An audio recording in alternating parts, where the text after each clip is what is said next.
दोस्तों तारीख थी 21 नवंबर 2011 और उत्तर प्रदेश की विधानसभा में मायावती जी की सरकार ने एक बिल पेश किया। ये बिल उत्तर प्रदेश को 4 हिस्सों में बांटने का प्रस्ताव था और जोरदार हंगामे और बहस के बाद विधानसभा से ये बिल पास भी हो गया। चारों तरफ ये बातें होने लगी कि अब तो उत्तर प्रदेश 4 हिस्सों में बंटकर ही रहेगा, लेकिन राज्य विधानसभा का प्रस्ताव जब केंद्र सरकार के पास पहुंचा तो यूपीए सरकार ने मायावती जी के इस प्रस्ताव को कई सवालों का हवाला देते हुए खारिज कर दिया और उत्तर प्रदेश का विभाजन होते होते रह गया। आज 2011 के बाद करीब 13 साल का समय हो गया है, लेकिन यूपी के विभाजन की कहानियां कभी फेक न्यूज के जरिए, तो कभी नेता या विधायक के भाषण के जरिए, तो कभी सरकार की पॉलिसीज को देखते हुए बार बार चर्चा में रहती है। और ऐसे में कहा जाता है कि उत्तर प्रदेश का बंटवारा ही असली सोशियो इकोनॉमिक ग्रोथ दिला सकता है। लेकिन कुछ लोग इस विभाजन को उत्तर प्रदेश के लिए अभिशाप भी बताते हैं और इसीलिए दोस्तों आज के इस वीडियो में हम फैक्ट्स और लॉजिक की मदद से ये समझने की कोशिश करेंगे कि क्यों उत्तर प्रदेश को 4 हिस्सों में बांटने की मांग की जाती है और उत्तर प्रदेश के बंटवारे के क्या पॉसिबल बेनिफिट्स हो सकते हैं। साथ ही दोस्तों इसके क्या नुकसान होंगे ये भी हम जानेंगे आज की इस वीडियो में। तो जैसे कि आप समझ गए होंगे ये वीडियो काफी इंटरेस्टिंग होने वाली है, तो अगर आप ऐसे ही और वीडियो देखना चाहते हैं तो अभी वर्ल्ड अफेयर्स को सब्सक्राइब करिए और चलिए अब आगे बढ़ते हैं। How it all started. दोस्तों उत्तर प्रदेश के बंटवारे की कहानी आज की नहीं है, बल्कि आजादी के बाद से ही चली आ रही है। आजादी के बाद देश में सबसे बड़ी समस्या आई राज्यों और उनकी बाउंड्री को सेट करने की, और इस मुद्दे पर बहुत से प्रयास किए गए और इनमें सबसे महत्वपूर्ण प्रयास 1953 में हुआ और उस समय देश के स्टेट रीऑर्गेनाइजेशन कमीशन का गठन किया गया था, जिसमें राज्यों को अलग अलग हिस्से में बांटने की शुरुआत हुई। लेकिन दोस्तों हैरानी की बात यहाँ पर यह थी कि इस कमीशन के गठन से पहले ही देश के प्रधानमंत्री नेहरू जी ने उत्तर प्रदेश को 4 हिस्सों में डिवाइड करने का आइडिया प्रपोज किया था। नेहरू जी के साथ ही साथ संविधान निर्माता अंबेडकर जी ने भी 1955 में अपनी किताब थॉट्स एंड लिंग्विस्टिक स्टेट्स में उत्तर प्रदेश में बेहतर गवर्नेंस के लिए उसे 3 हिस्सों में बांटने की बात कही थी, जिसमें उन्होंने मेरठ को यूपी के वेस्टर्न रीजन की कैपिटल, इलाहाबाद को ईस्टर्न रीजन की कैपिटल और कानपुर को सेंट्रल रीजन की कैपिटल बनाने का सजेशन दिया था। लेकिन दोस्तों स्टेट रीऑर्गेनाइजेशन एक्ट ने ना तो पीएम नेहरू की बात को कंसिडर किया और ना ही अंबेडकर जी की, और इसी वजह से उत्तर प्रदेश का बंटवारा नहीं हुआ। लेकिन दोस्तों 2000 में उत्तराखंड के अलग हो जाने के बाद 2011 में मायावती जी ने एक बार फिर बंटवारे की पेशकश रखी और उन्होंने पूरे उत्तर प्रदेश को पूर्वांचल, बुंदेलखंड, अवध प्रदेश और पश्चिम प्रदेश में बांटने का प्रस्ताव रखा। पश्चिमी उत्तर प्रदेश को एक अलग राज्य बनाने की मांग इसलिए रखी गई क्योंकि ये रीजन यूपी के बागी रीजन से सबसे अलग है और इस रीजन को न केवल दिल्ली से सटे होने का लाभ मिलता है, वहीं यहाँ पर गन्ने की अधिक पैदावार होने की वजह से इसे गन्ना बेल्ट भी कहा जाता है और इसीलिए इस रीजन को एक अलग प्रदेश बनाने की मांग उठती रहती है। इसके अलावा दोस्तों उत्तर प्रदेश से ईस्टर्न यूपी यानी पूर्वांचल को अलग करने की मांग भी दशकों पुरानी है और पूर्वांचल के साथ अवध प्रदेश भी लंबे समय से विकास की मुख्य धारा से अलग रहा है। और दोस्तों कुछ ऐसा ही हाल बुंदेलखंड का भी है। और दोस्तों 21 नवंबर 2011 को यूपी विधानसभा में मायावती सरकार द्वारा पेश किया गया ये प्रस्ताव पास करा लिया गया। हालांकि केंद्र की तत्कालीन यूपीए सरकार ने मायावती सरकार के इस प्रस्ताव को लौटा दिया था। और दोस्तों इसके बाद से कई बार उत्तर प्रदेश के बंटवारे को लेकर बहुत से एक्सपर्ट्स ने अलग अलग राय पेश की है। और दोस्तों इस विरोधाभास को समझने के लिए पहले हम उन आर्ग्यूमेंट्स पर नजर डालेंगे जो इस बात के पक्ष में है कि उत्तर प्रदेश का डिवीजन होना जरूरी है, और उसके बाद हम उन आर्ग्यूमेंट्स को भी डिटेल में समझेंगे जो स्टेट डिवीजन का विरोध करते हैं। दोस्तों यूपीएससी एक ऐसा एग्जाम है जिसका सपना हर साल करोड़ों लोग देखते हैं, लाखों लोग फॉर्म फिल करते हैं और कुछ हजार बच्चे ही अपनी मंजिल तक पहुंच पाते हैं। आपने भी कभी ना कभी ये सपना जरूर देखा होगा, लेकिन कभी कभी हमारी आर्थिक स्थिति या इकोनॉमिक सिचुएशन हमें यूपीएससी की तैयारी करने के लिए सपोर्ट नहीं करती है। मैं मानता हूं कि आज 7,000 से 15,000 रुपए के कोर्सेज भी मार्केट में अवेलेबल हैं, लेकिन जब बात आती है सिलेक्शन की तो आप अपना टाइम और अटेम्प्ट कहीं भी वेस्ट नहीं कर सकते। ऐसे में लो कॉस्ट कोर्सेज आज भी मार्केट में अवेलेबल तो है, लेकिन लो क्वालिटी की वजह से कभी भी यूपीएससी की तैयारी डेमोक्रेटाइज नहीं हो पाई है। लेकिन दोस्तों अभी सब कुछ चेंज होने वाला है, क्योंकि अनअकैडमी जो यूपीएससी एग्जाम की तैयारी के लिए इंडिया का बेस्ट प्लेटफॉर्म है, जिसके ऑनलाइन पेड प्रोग्राम से पढ़कर यूपीएससी में 70+ एस्पिरेंट्स का सिलेक्शन हुआ है, वो अब आपको 15 मंथ्स यूपीएससी सब्सक्रिप्शन ऑफर कर रहा है मात्र 24,999 रुपए में। दोस्तों सिर्फ दिन के 54 रुपीज में आपको मिल जाता है अनअकैडमी प्लस का access with India's highest quality UPSC educators, जैसे कि Mrinal Patel sir, Sudarshan Gurjar sir, Sarmad Mehraj sir और मधुकर कोटावे सर। और दोस्तों आपको हिंदी, इंग्लिश और इंग्लिश बैचेस के लिए सेपरेटली 24,999 रुपीज नहीं पे करने हैं, बल्कि एक ही सब्सक्रिप्शन में आपको सारी लैंग्वेजेस के बैचेस का एक्सेस मिल जाता है। और इसीलिए अब हर गांव, हर कस्बे और हर शहर के लर्नर्स अपने IAS, IPS और IFS बनने के ड्रीम को पूरा कर पाएंगे और तैयारी कर पाएंगे इंडिया के बेस्ट एजुकेटर्स के साथ। लेकिन दोस्तों ध्यान रखिए, ये ऑफर केवल लिमिटेड टाइम तक ही वैलिड है, तो अभी अनअकैडमी के UPSC सब्सक्रिप्शन को लेना ना भूलें। इस सब्सक्रिप्शन को लेने के लिए लिंक डिस्क्रिप्शन में है, तो अभी जाइए और क्लिक करिए उस पर। और चलिए अब आगे बढ़ते हैं वीडियो के साथ। Argument in favour of UP's division. दोस्तों, उत्तर प्रदेश को 4 हिस्सों में बांटने के पक्ष में 4 मेन आर्ग्यूमेंट्स दिए जाते हैं, और वो है पहला डिसेंट्रलाइजेशन ऑफ पावर, दूसरा रीजनल डेवलपमेंट, तीसरा न्यू इकोनॉमिक सेंटर और चौथा पॉलिटिकल मोनोपोली। दोस्तों आइए अब इनमें सबसे पहले फर्स्ट रीजन यानी डिसेंट्रलाइजेशन ऑफ पावर को समझते हैं। दोस्तों पहला major argument decentralisation of power की बात करें तो उत्तर प्रदेश करीब 2,40,928 किलोमीटर स्क्वायर में फैला हुआ भारत का एक राज्य है, जो जनसंख्या की दृष्टि में सबसे बड़ा राज्य है, और जिसे अगर हम एक देश मान लें तो 24 करोड़ की इस राज्य की आबादी इसे दुनिया का 5th मोस्ट पॉपुलस कंट्री बना देगी। और इसी आबादी की वजह से ये राज्य 75 जिलों और 80 लोकसभा सीटों के साथ भारत की पॉलिटिक्स का एपिसेंटर है, जहां से गुजरे बिना दिल्ली में कोई पार्टी सरकार बना ही नहीं सकती है। लेकिन दोस्तों बहुत से एक्सपर्ट्स इसी पॉलिटिकल डोमिनेंस और उत्तर प्रदेश के इस जाइगेंटिक फिगर को उसकी डेवलपमेंट की राह का रोड़ा मानते हैं, और ऐसा कहा जाता है कि उत्तर प्रदेश से देश के 9 प्रधानमंत्री चुने गए हैं, लेकिन फिर भी वो राज्य दशकों तक भारत के बीमारू राज्य की श्रेणी में आता रहा है। आज भले ही ये राज्य उस कैटेगरी से बाहर आ गया हो, लेकिन इसके बावजूद उत्तर प्रदेश की पॉवर्टी रेट 17% से ज्यादा है, जो नेशनल एवरेज से लगभग 3 गुना ज्यादा है। और दोस्तों इससे आप ये समझ सकते हैं कि देश और देश की राजनीति के लिए सबसे जरूरी राज्य अभी तक गरीबी की मार से ऊपर नहीं उठ पाया है, और ऐसा इसीलिए है क्योंकि उत्तर प्रदेश में जनसंख्या इतनी ज्यादा है कि हर शख्स तक सरकार और प्रशासन की रीच हो, ये सरकार के लिए काफी मुश्किल टास्क हो जाता है।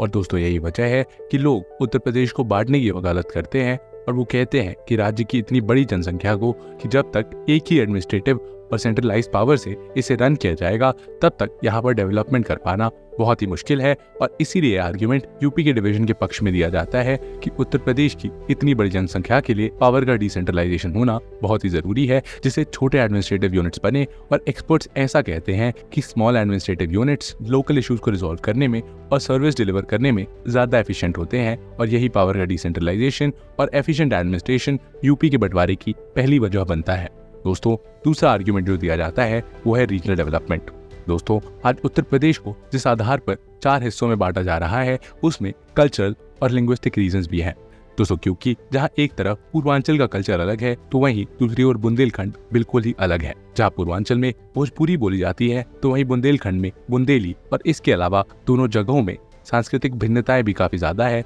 और इसी कल्चरल डिफरेंस की वजह से उत्तर प्रदेश में रीजनल डेवलपमेंट देखने को नहीं मिल रहा है, क्योंकि हर रीजन की अपनी डिमांड और अपनी समस्याएं हैं। बुंदेलखंड में जहां पानी जैसी आधारभूत समस्याएं हैं, वहीं पूर्वांचल लंबे समय से इंडस्ट्रियलाइजेशन से अछूता रहा है। हालांकि अब जाकर पूर्वांचल में इंडस्ट्रियलाइजेशन पर काम चलना शुरू हुआ है, लेकिन फिर भी दोस्तों इतने कल्चरली डाइवर्स रीजन में कोई एक पॉलिसी सभी रीजन में प्रॉब्लम्स को एड्रेस कर पाए, ये पॉसिबल नहीं है। और इस आर्ग्यूमेंट के हिसाब से अगर उत्तर प्रदेश को अलग अलग रीजन और वहाँ के कल्चर और समस्याओं के हिसाब से बांट दिया जाए, तो सरकार रीजनल लेवल पर ज्यादा काम कर पाएगी, जिससे रीजनल डेवलपमेंट आसानी से हो पाएगा। और इसके साथ ही यूपी को 4 रीजन में डिवाइड करने के लिए जो अगला आर्ग्यूमेंट है वो है न्यू इकोनॉमिक सेंटर्स का। आज उत्तर प्रदेश भले ही तरक्की की राह पर आगे बढ़ रहा हो, लेकिन इसके ग्रोथ में अगर नोएडा को हटा दें तो मोस्टली उत्तर प्रदेश की स्थिति पहले के मुकाबले ज्यादा बेहतर नहीं मिलेगी, क्योंकि नोएडा उत्तर प्रदेश की GSDP में अकेले 10% का कंट्रीब्यूशन करता है। और हो सकता है कि आपको ये कम लगे, लेकिन नोएडा के बाद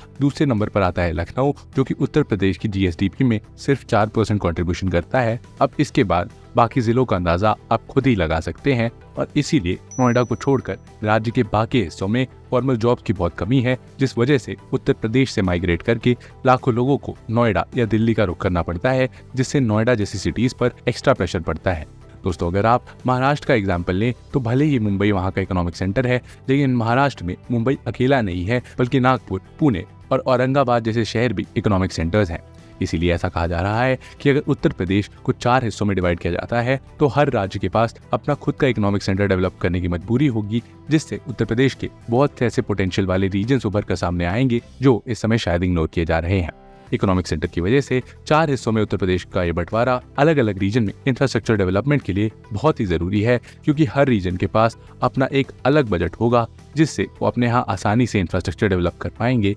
जो आगे उनके बेहतर इकोनॉमिक फ्यूचर के लिए काफी हेल्प करेगा। दोस्तों इसके फेवर में चौथा आर्ग्यूमेंट है पॉलिटिकल मोनोपोली। उत्तर प्रदेश के पॉलिटिकल डोमिनेंस को देखते हुए एक्सपर्ट्स स्टेट को देश में एक तरह की राजनीतिक असमानता का कारण मानते हैं, क्योंकि 80 लोकसभा सीट की वजह से पॉलिटिकल पार्टीज का ध्यान सिर्फ और सिर्फ उत्तर प्रदेश और उसी के आसपास घूमता है और कहीं ना कहीं ये देखने को मिलता है कि उत्तर प्रदेश ही देश की सरकार बनाने में स्पेशल पावर रखता है। दोस्तों इसे अगर एक एग्जाम्पल से समझें तो उत्तर प्रदेश के पास जितने टोटल नंबर ऑफ एमपीज हैं वो राजस्थान, गुजरात और कर्नाटक को आपस में मिलाकर बनते हैं और इसका नतीजा कहीं ना कहीं आपको भारत के प्रधानमंत्रियों की लिस्ट में भी दिख जाता है, जहां अब तक 14 में से 9 प्रधानमंत्री सिर्फ उत्तर प्रदेश से ही आए हैं। और दोस्तों इससे कहीं ना कहीं फेडरल पावर स्ट्रक्चर को नुकसान पहुंचता है और नतीजा होता है UP is equals to Rajasthan plus Gujarat plus Karnataka.